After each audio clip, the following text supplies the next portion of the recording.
आपण एकत्रित राहा. हे राजकारणी लोक आहेत आपल्यात वाद लावतील. जे खरं आहे ते होणार आहे. मराठ्यांच्या नोंदी मिळाल्यात, मराठा आरक्षणात जाणार आहे 100%. आणि मराठा समाज गेलेला सुद्धा आहे. त्यामुळं आमची नियत चांगली साफ. आमच्या डोक्यात जर काय असताना तर कालचा जो कायदा पारित झालाय तो वाचून बघा. अध्यादेश जो आहे ना कालचा तो वाचून बघा एकदा. मराठा समाजाला सगळ्या सोयऱ्यांना नोंदी असलेल्या बांधवांच्या माध्यमातून प्रमाणपत्र देण्यात यावं यासाठी.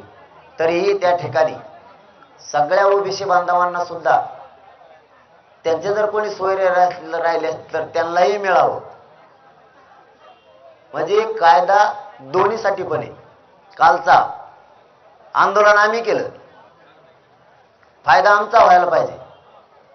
आमचा झाला त्यांचा झाला आम्ही म्हणू शकलो असतो. म्हणायचं असतं तर आंदोलन आम्ही केलं, त्यांना कशामुळे फायदा उडवा.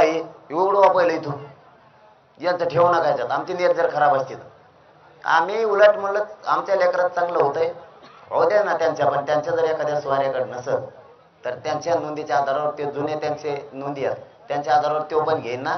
हो द्या ना गोरगरिबाचं कल्याण. हे मस्त श्रीमंत झाले सगळ्या दुनियाचे.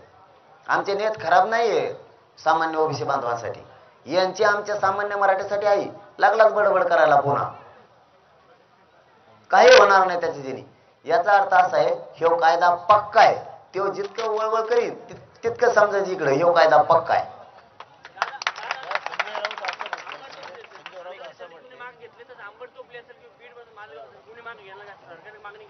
हे राज्याच्या बाहेर आसामचे आहेत का काय तालुके सांगितलेले तालुके महाराष्ट्रातील का आसामचे आहेत.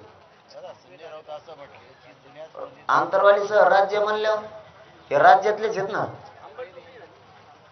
आंबट चौफुली महाराष्ट्रात येत नाही का.